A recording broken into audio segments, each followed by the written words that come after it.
Well, joining me now, Paul Sperry, New York Post columnist, author of The Great American Bank Robbery, and he is writing on what is the resistance, the shadow government being formed by Barack Obama.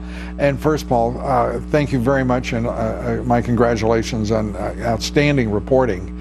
I wonder to what degree the national liberal media will even pay an ounce of attention. Will they have the courage, the principle, to report on the things that you and I are talking about here tonight?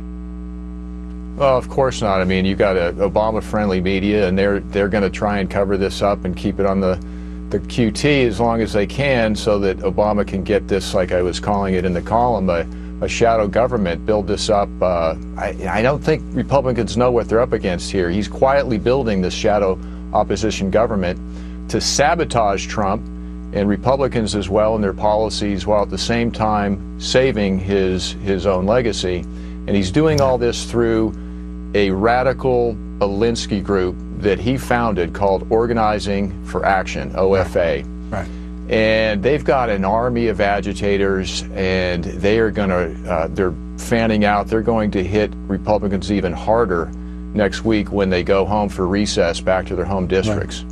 And we're watching some of that unfold in the congressional town hall meetings, some of it being styled as Republicans and conservatives rising up against their Republican or conservative representatives, which is utter nonsense, as we both know.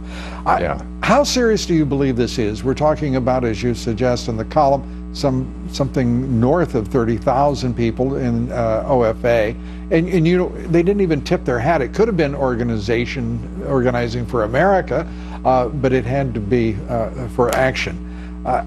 Where is this headed? Right.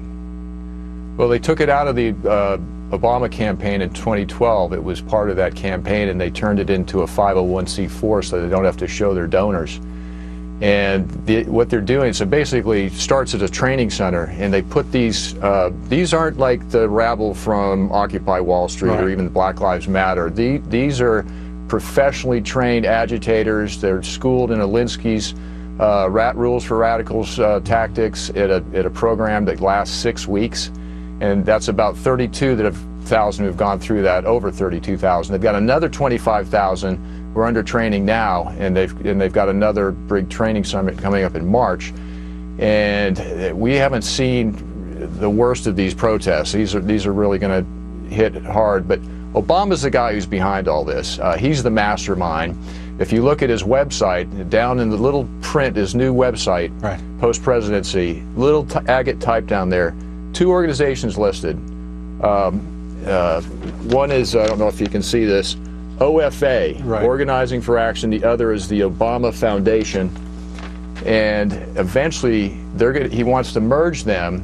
And if they can get the DNC, which Obama wants to get his guy Tom Perez, this radical civil rights chief he had, in the helm at the DNC, you get all this together, and then they get the proprietary database of the voters from OFA, which is licensed, and they've never shared that before with the DNC. You get the email lists, millions of Obama supporters from OFA, and you get the donor lists. And once the DNC gets that, you have a superstructure, and that's going to be a formidable organizing infrastructure. And around that organizing superstructure that will be unprecedented, you already have many, if not most of the technology. The large technology firms are already in alliance with him, as is the national left-wing media, as is the national left-wing academia, our colleges and universities, and of course the left-wing media.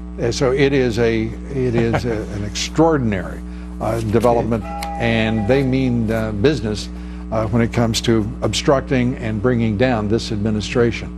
Paul, we would like you to come back as soon as you can and to continue the discussion on this, because this is the critical issue right now, I believe, facing the country.